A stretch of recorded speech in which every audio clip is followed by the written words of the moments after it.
What's it like working as an environmental consultant? We previously had on Grace to talk to us about her experience in environmental consulting just 3 months after graduating. But what's the job like after over a decade of experience? How does one move up in this industry? Does the work start getting repetitive or is it always changing? In this video, I got to speak with Krystal Chin, who has over a decade of experience in environmental consulting. She takes us through the journey of her career, the difference between her early years compared to her current work, and provides insights for the path she recommends when it comes to career growth in the field of environmental consulting. So without further ado, let's get into the conversation. My name is Krystal, and I am a senior hydrologist with an environmental consulting company, and I've been at it for about 14 years. Wow. It's been a long time, and not until you hit that 10-year mark that all of a sudden you kind of like stop counting. And then you're like, wait a minute, how many years has it been? And like, do the field days count? Like there's a lot of those kinds of questions. I'm like, you know what? All of it counts. All of it counts. Wow, that's amazing. What an experience. And so hydrology, so water, that's oh my gosh, super important. Yeah. We just had another new environmental consultant on just had started Grace, but she also talked a lot about water quality and working with water samples and stuff. So one of the most asked for viewer questions was, what does your typical day or week look like at your job? I mean, it's like my field days are behind me, so there's not a lot of that, or there's none of that at Okay. all. So I'm just on the computer every day. So in a nutshell, I take problems and I break them down into solvable pieces. So all I do every day is solve problems. So I look at, what are the projects and what are the questions that need to be solved within that project, whether it's like a baseline, a remediation, or, any sort of assessments. And I think about kind of, are they looking at climate change? Are they what are they trying to figure out? Right? That's the main thing. They need to know how to assess certain things for operational purposes, for regulatory purpose, for whatever context that they have to do these assessments for. And then I think about, okay, like what data needs to be feed into this, who I need to work with, what is the timeline for this? Like, is there a very distinct like desktop component, a field component? And I take those and I break them down into pieces and kind of go through the whole process of designing. If there's some sort of field program, I go through the process of like designing what the field program looks like in order to collect the data that I need. And I go through, if it's an analysis, like I think about what that flow chart looks like. And then I provide technical guidance, and then, I form a team.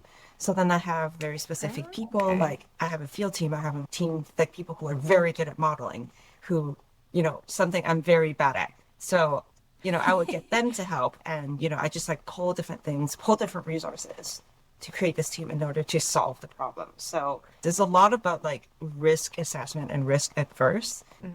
Are certain operations violating environmental regulations or flaws or whatnot? Yeah. And how do we rectify that, right? It's like if they're not operating properly, it's like why are they not operating? Like what is the missing piece that's helping them turn the wheels per se, right? Surprisingly involves a lot of spreadsheets. So if you don't like spreadsheets, that's a problem. Okay, so that's good like contrast to Grace we had on who was Mhm, very new is kind of in that on the field team and mhm, you it sounds like you're kind of putting together that field mhm. team and the other teams necessary for getting the field data and samples and getting the people together that need to analyze that data and model. And so that's a cool contrast to someone we just had on. So I'm curious too, you mentioned kind of like context of operations that are acting environmental with environmental considerations. I'm curious what context you work in most often because Grace talked mostly about mining operations and how they, work with closely with mining companies that, Mhm. make sure to mitigate the effects of that. But is there like a specific context you work in or kind of just any anything. I mean, I currently work a lot in the mining space also. Okay. I spent a lot of years working in hydroelectric projects. I've also worked Oh, in oil okay. and gas, also in like research space. So it's kind of been, I've been hopping back and forth. Like you don't Yeah. want to be kind of like stuck in one space consistently. Like you can be a Hmm. specialist, but I think, having experiences in different realms kind of gives you different perspective in how problems can be solved. Because I think when you're in the mining space or in, oil and gas space, like you are very familiar with the kind of problems you see, right? And sometimes innovation and new ideas come from just different perspective. So, Yeah.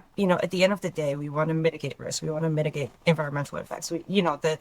The same goals apply to all of these different industries. It's kind of the approach and how you do it. That makes a lot of sense. So for hydroelectric dams, like it's very aquatics and very hydrology focused.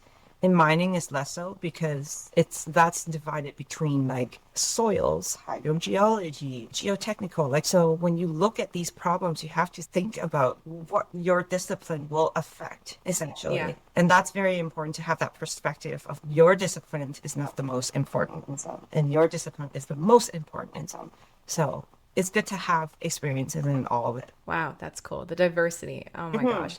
And we'll get more into some of the things you specifically do in your position and the fun tools you get to use other than Excel. Yeah. Um, but before we get into all of that, why do you think environmental consulting or just the environmental industry is important in today's world in general? I mean, I think there needs to be a better balance between extractions and the environmental health. So people used to do all sorts of things without any sort of consideration, right? And Yeah. like, we're not stupid anymore. We shouldn't do this anymore, right? Anymore. So we have the science and ability to do all these things now, to do better. There is a balance that we can strike, right?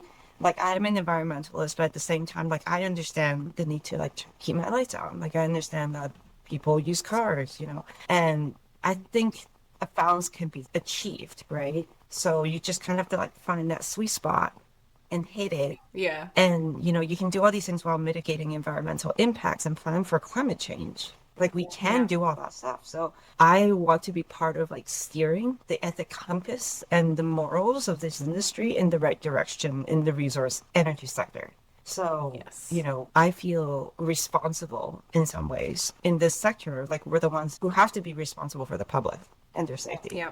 Yeah, absolutely. I feel like you just wrote a slogan for environmental consulting, We have to. steering the ethical Yeah. compass of the industries that society needs. I mean, it's true and it's absolutely necessary. And it sucks because you do see things, right? Like I'm not saying that, you're out here saving the world and stuff. Like these projects have very real consequences, and Yeah. you do see it's very tough. Like for many years of my career, like I focused very hard on doing the very hard stuff. But at the same time, if you don't do it, someone far less qualified could be doing this, right? So you're an expert in your field, and this is why I feel very responsible for it because like Yeah.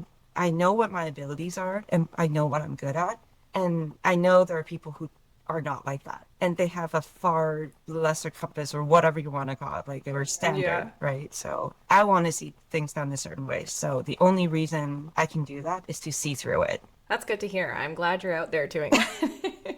And has this always been what you wanted to do, or has your career kind of taken you on a windy road to this? No, I mean like it's I think it's great, that you're doing this because when I was in school, I had no idea that this is what people do, right? Like, environmental scientist it was not part of the roster of like list of career that I had in mind, Mm, when I go to school. Like you don't know what's available when you go to school and yeah. like for me, I think I followed a very windy path and kind of ended up where Mm. what I study and what I do. I was a glacial geomorphologist in my undergrad, and I wanted to do avalanche work in the mountains. And then I found out that's not what glacial geomorphologists do. Like in my mind, those are two things that connect. I'm like, of course, I will be looking at avalanche conditions and, doing all of that stuff, but that's not what you Yeah. do. And so I kind of like went around and then I wanted to dig pits because I love looking at river sediments. And I'm like, what jobs would let me dig pits? Like, just look at river sediments. And I have professors who are like, oh, like 90% of you are going to work in environmental consultant. I'm like, I don't know what that means, right? So Yeah. I had no idea what jobs would let me do all the things that I love and want to do, right? Turns out it is consultant, but Yeah, we just aren't told what that yeah, is. we're not told what that is. So for a while I had aspired to be an academic. I got suckered into grad school and then realized, academia itself is like a whole entity in itself, right? And it's not, Yeah. I get to do what I want and get paid for it and this stuff. So Yeah. so I started, after grad school, I worked in academia for, 2.5 years doing research before going into private consulting. And then throughout my career, I pivoted between snow and water as well. I didn't, wasn't Mm. sure what medium I wanted to work with. And then as I got more Mm. experience and got older, I'm like, I can do both. I can do all of it. So, Oh, that's and at amazing. one I can point, do I all was of it. like, I want to be a flight attendant, and then went to grad school instead. So, grad school was a very pivotal moment in my life when I realized I like the things that I didn't want to do, or like things that I wanted to but didn't exist, right? Oh, yeah, yeah. Well, and it's been a very common theme for the answer Mhm. to that question to be, very windy paths is what I'm hearing for most people. And that makes a lot of sense too, because like you said, we're not fully taught what, well, one, geology is not really in, or science isn't super common in high schools. And so, knowing what it is a problem. Then we get to college and we find it, we're like, this is really cool, whether it Mhm. be earth or environmental.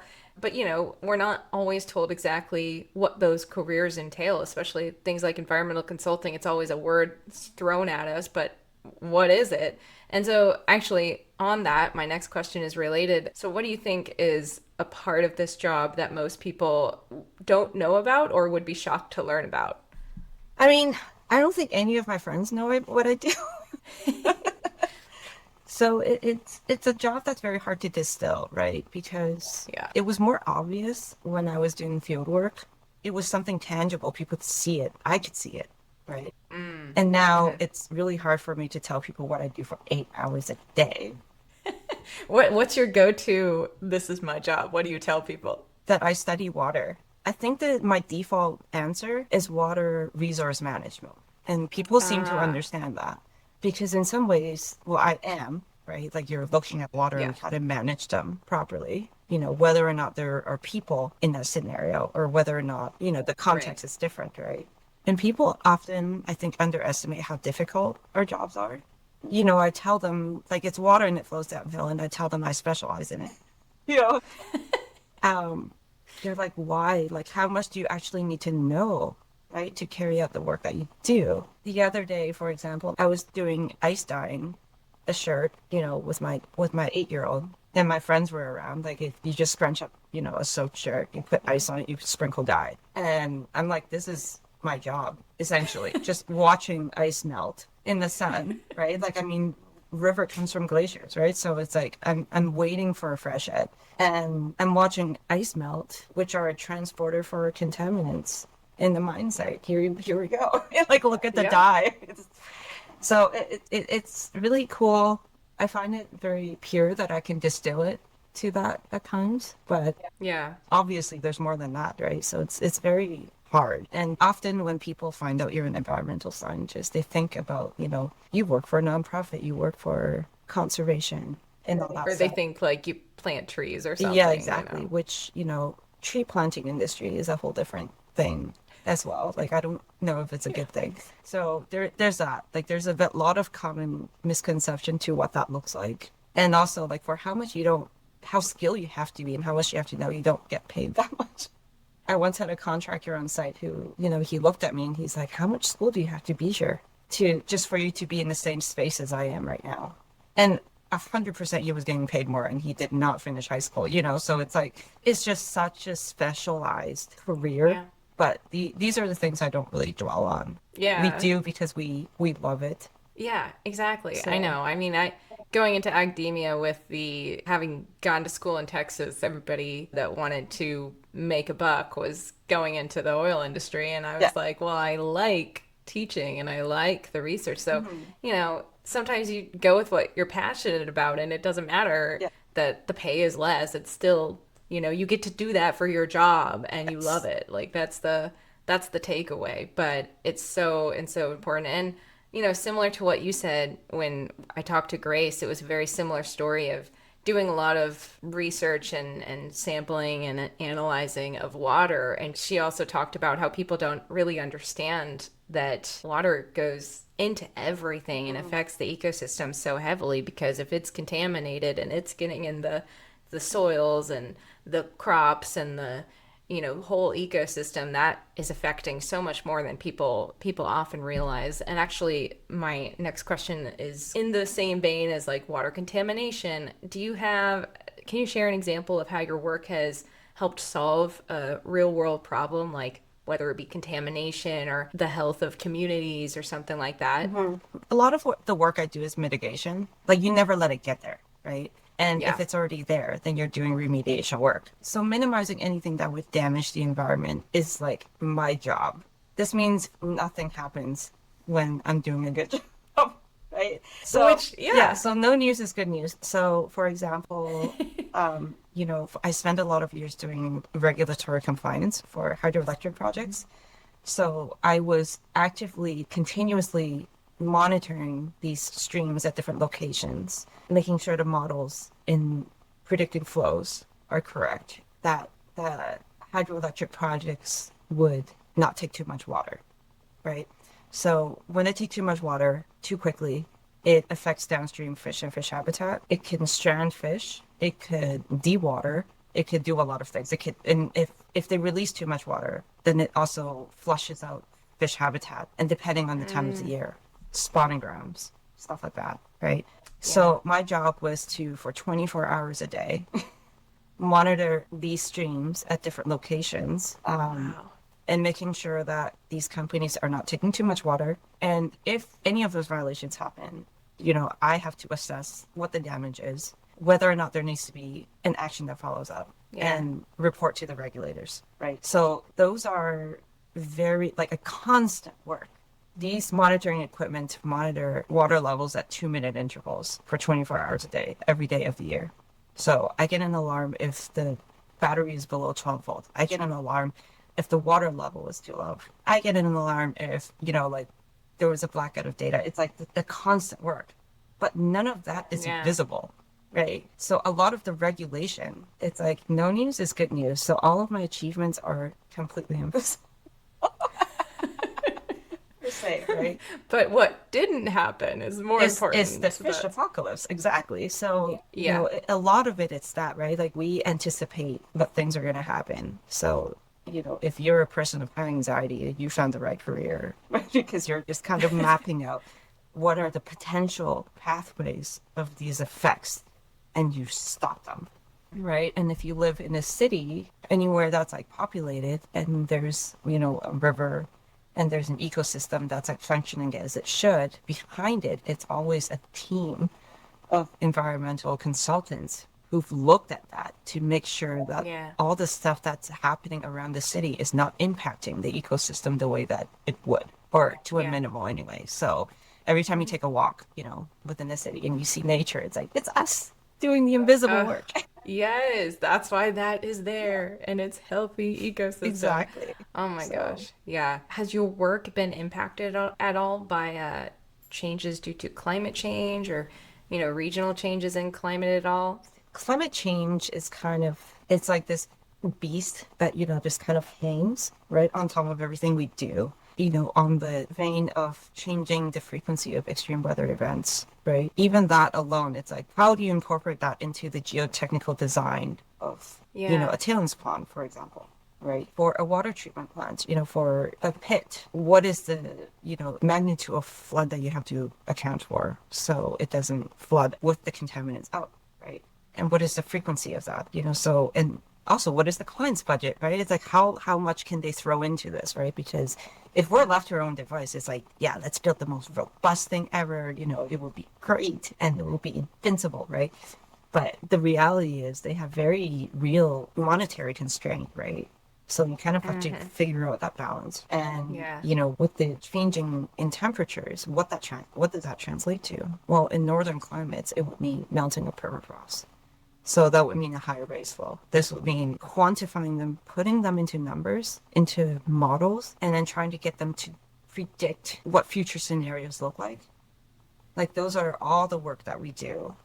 And it takes a lot for A, the modelers to do that, right? Because there's a lot of things to fit in a box to have that output. And B, it takes a lot of understanding in the interactions between atmosphere and the biosphere to even look at these model outputs and say, like, does this make sense? Right? Yeah. So, climate change is in every single thing that we do. It's everywhere. It's in every consideration. So yes, climate change impacts are real. Yes. And so when it comes to measuring these things, measuring whether it be contaminants or the models or whatever it is you do in your job or the teams you put together, what they do, what tools and technologies are most often used, whether it be you specifically or like the field team that goes out? What do you guys use as environmental consultants? I mean, in the field of hydrology, very little has progressed since the conception of this field. The equipment we use now differs very little from what it looked like in the 70s. The same technology still Cool. applies because the same Don't thing, fix it if it's not yeah. I broken. mean, bricks all the time because that's just field work, right?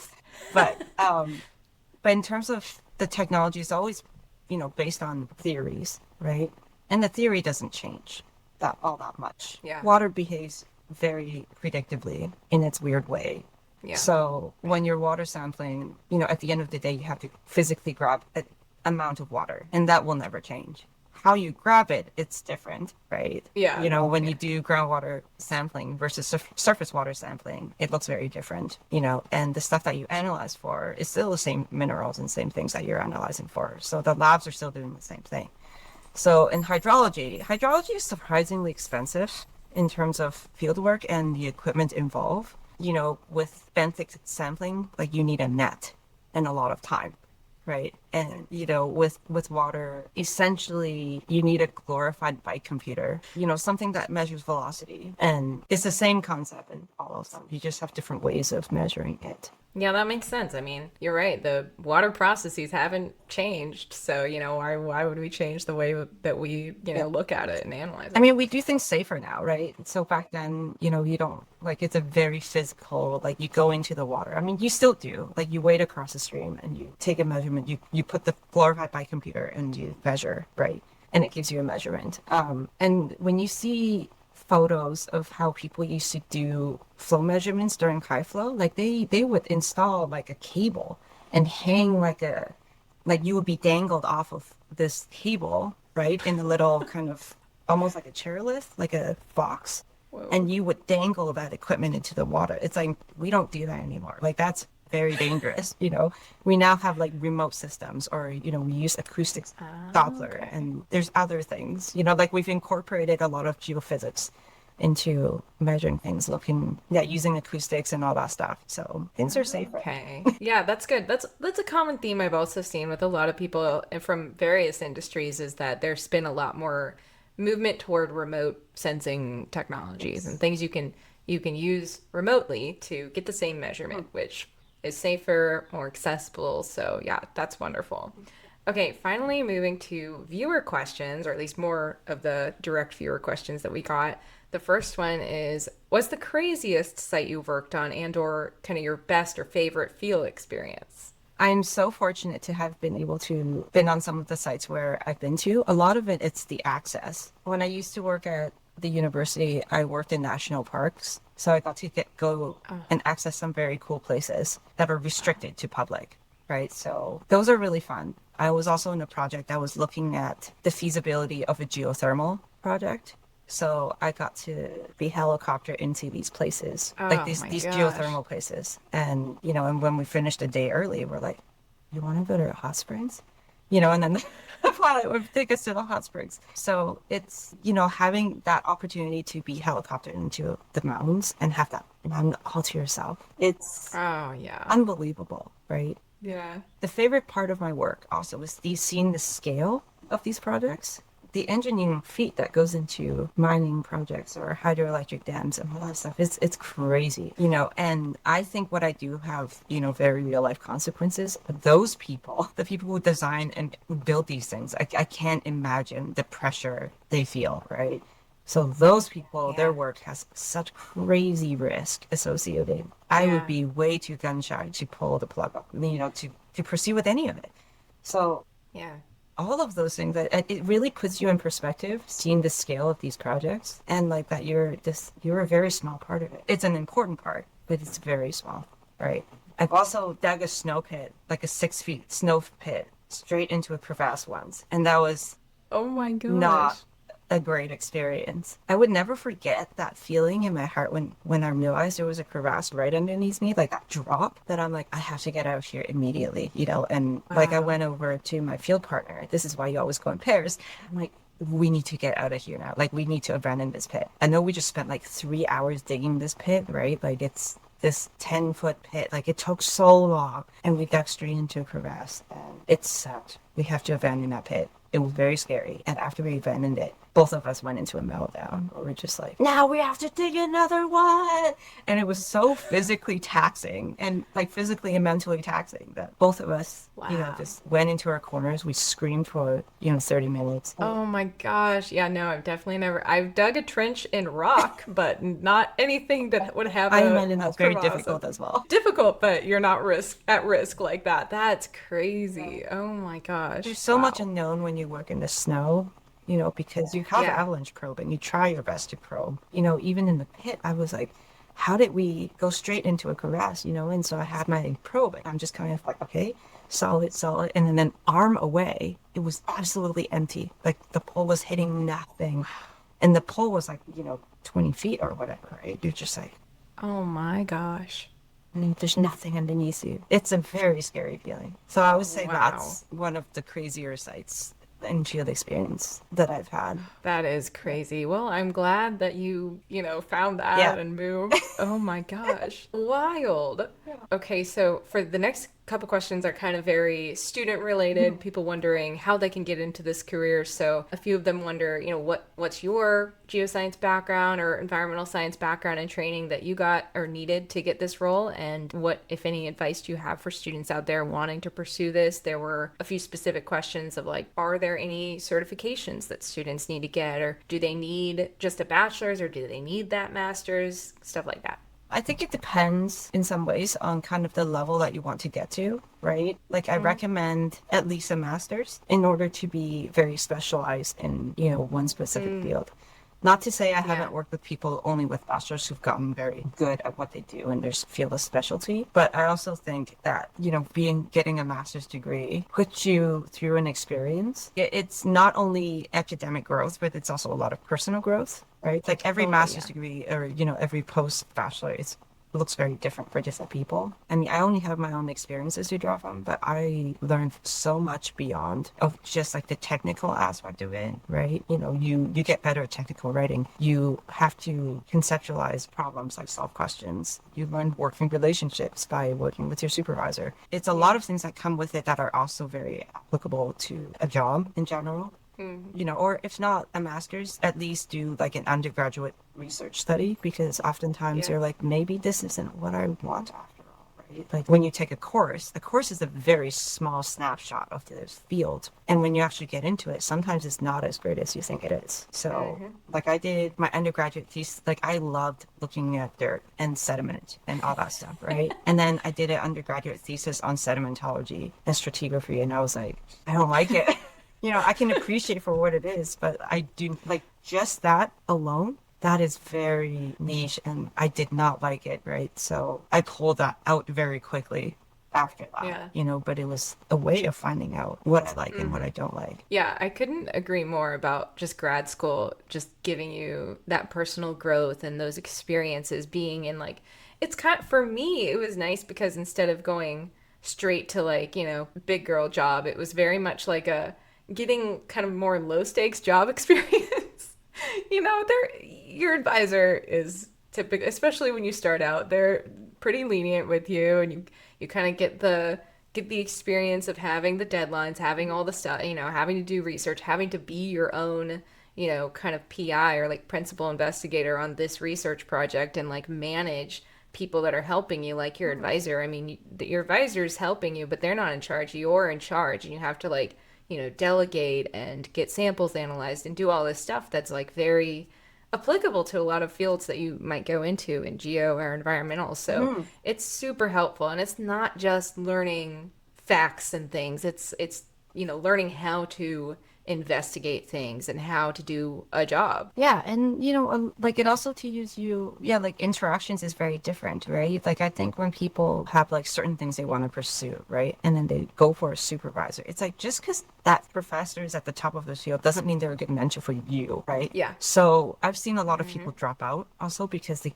simply could not, they're not just not compatible, right?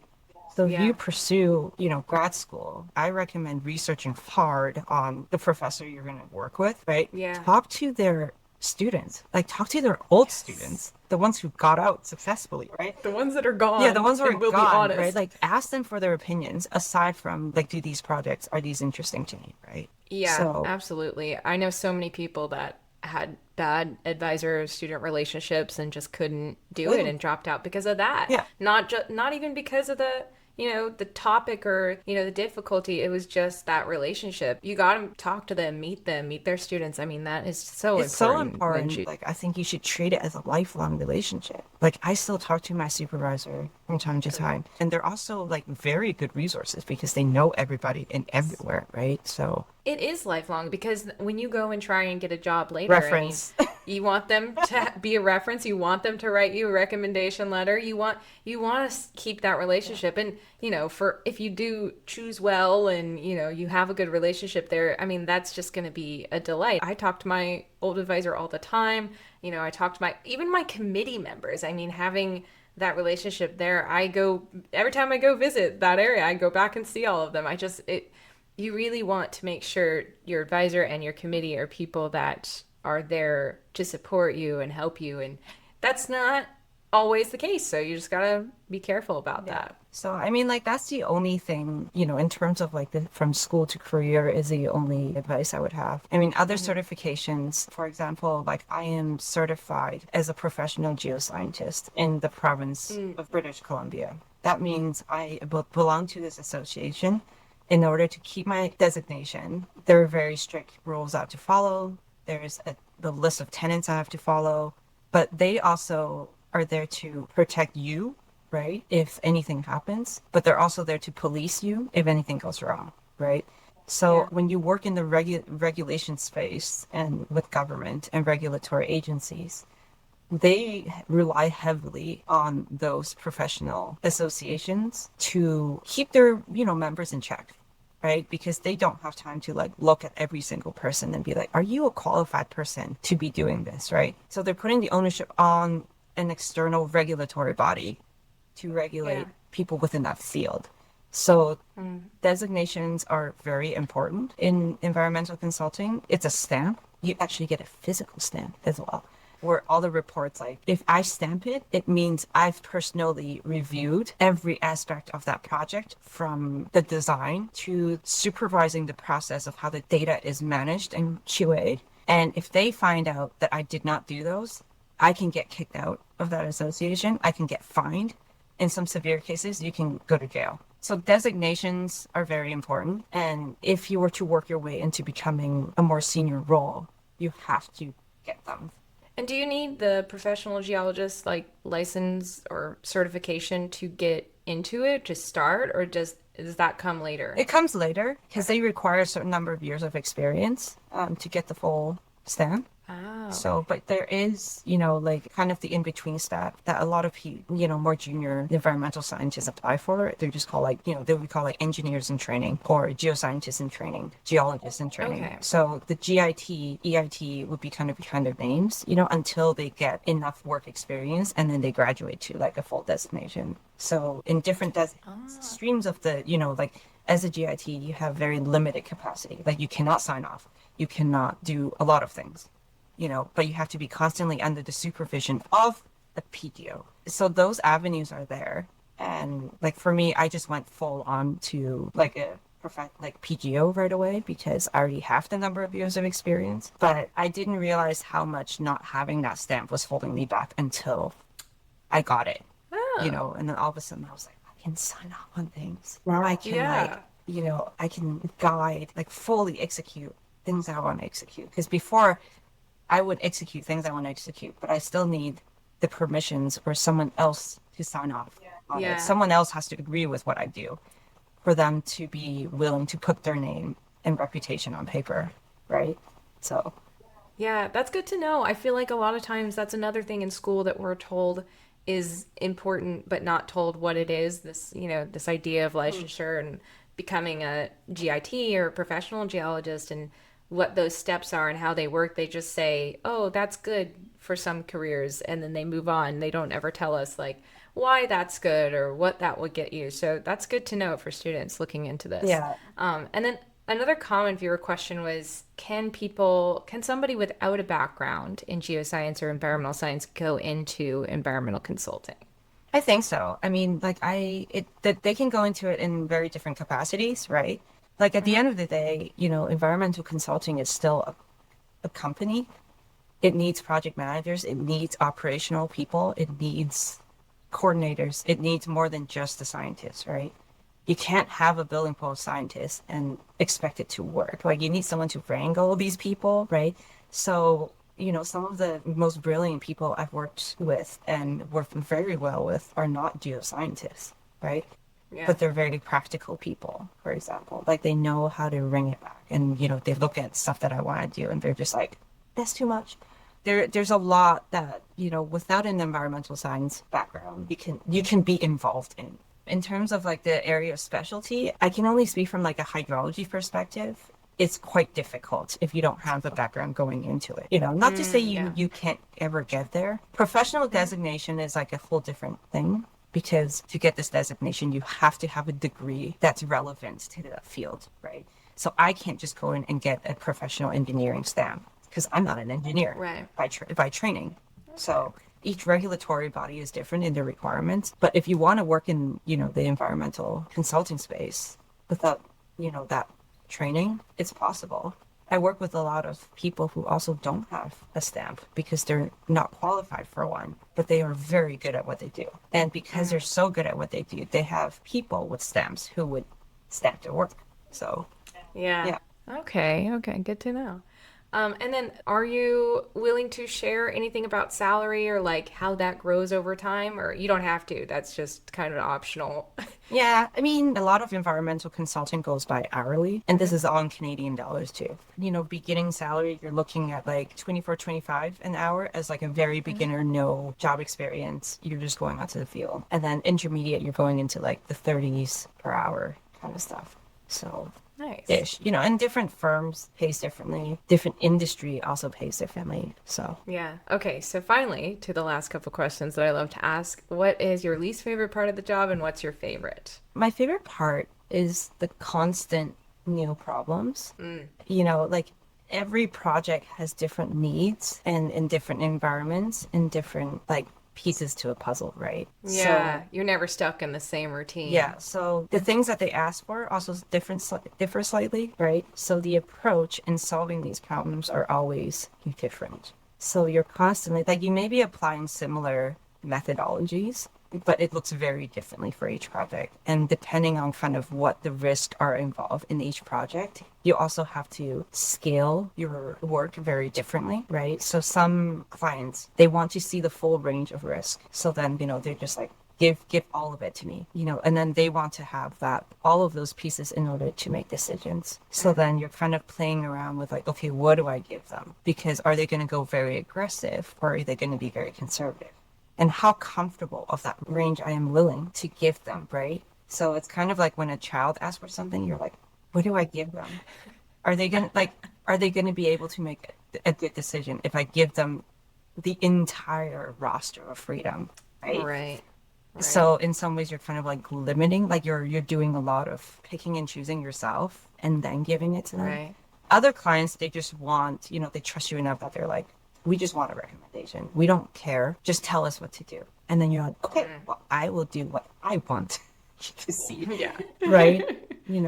And this is the cost that comes with it. So, like I think balancing the science part is really fun, but I also like to see how it plays out in real life. The very real consequence, how it translates to operations and how it. You want to see the nothing happen that you mentioned earlier. You want to see that result of nothing Yeah, happening. exactly. And then when nothing happens, or like, the client's really happy and they're like operating within kind of how you want to see it happen.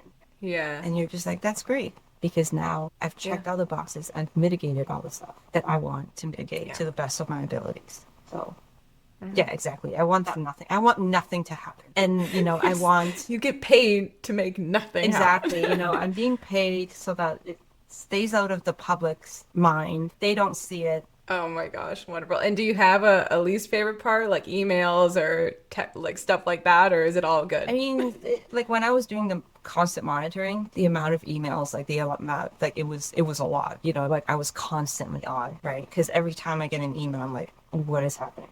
Like what is going on, right? So it can eat away at you over time. The least favorite part, I would say, the industry is still quite male dominant. It's Yeah. definitely changing, and I've seen it change within sort of my 10 years of working at it. Okay. Well, that's good. But, as a woman and person of color as well, certain risk is associated with just being in this body. And Yeah. field work at certain times felt very unsafe. Just because they're also usually in the middle of nowhere. But like I said, like it is changing and there are more women in like senior roles. But for a long time it was this old boys club and it sucked. It just sucks so much. Well, I hope that this conversation and others like it that I've had will encourage more women and just everyone to, look into this career and other geo careers. Thank you so much for coming on and sharing all this. Yeah, you're very welcome. I'm so glad you're doing this.